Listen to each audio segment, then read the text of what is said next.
any plan to keep our companies at home, they must think seriously about creating a special committee to defend our jobs.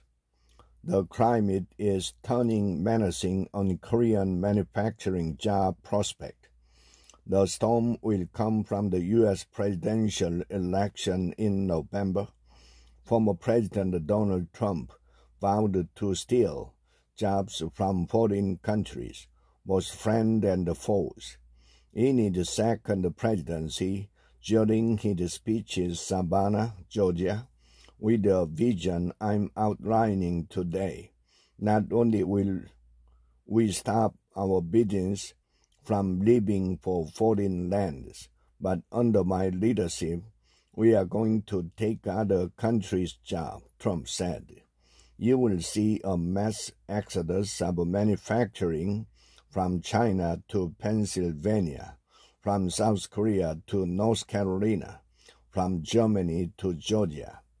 Trump is known for rambling and talking big during rallies, but on tariff and trade policy, he could be dead serious. Given his track record in the first term, during his first presidential bid in 2016, he vowed to revisit the Korea-U.S. Free Trade Agreement, calling it a job killer. Korean policymakers mostly doubted a revisit to an FTA between traditional allies, but they were wrong. After Trump immediately addressed the issue, Korea was called to the renegotiation table. Trump still boasts that he protected the American pickup truck industry by sustaining tariffs on Korean imports that were to be lifted. Will Korea be better off with Vice President Kamala Harris at the Oval Office? The Democratic standard-bearer promised to uphold the economic policies of President Joe Biden, buttressing manufacturing and jobs through multilateral cooperation. Through generous subsidies and tax breaks, the CHIPS and Science Act and the Inflation Reduction Act, through multi-billion-dollar investment from foreign companies, Korean names were some of the top pledges.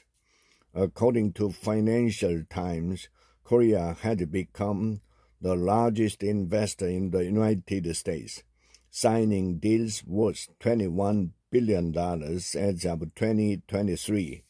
Household names like Samsung Electronics, Hyundai Motor Group, and LG Energy Solution are building next-generation facilities at billions of dollars.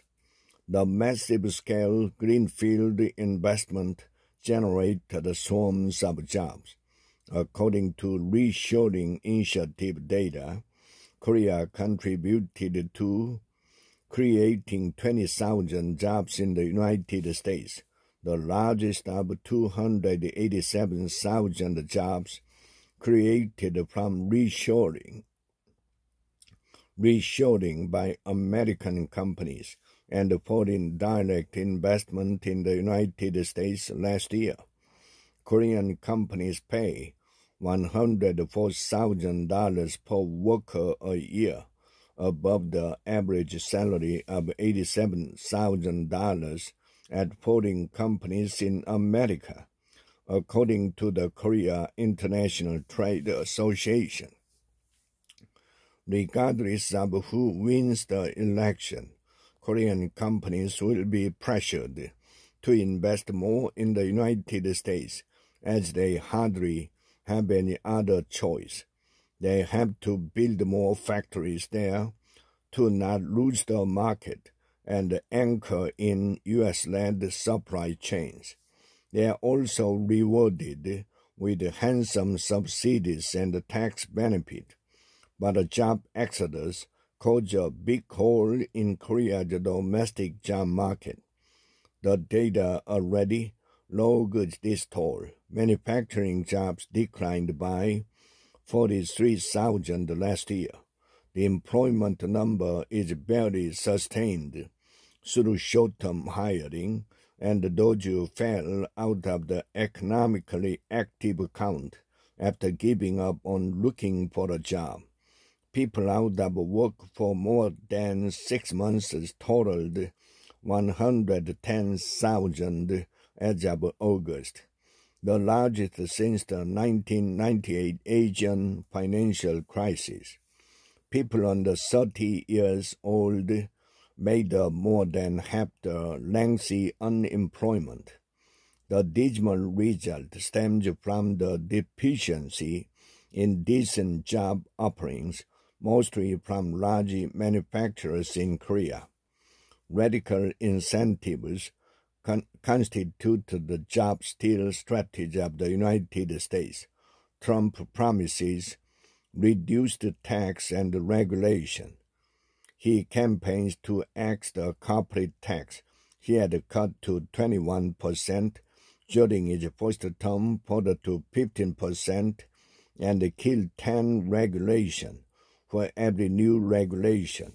He planned to appoint an envoy to solicit foreign investment. Along with the carrot, he intended to whip up high tariffs on imports.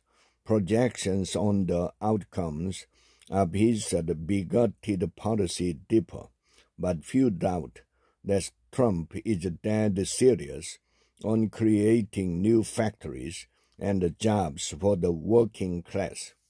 Harris won't let Trump get the upper hand on the economic front.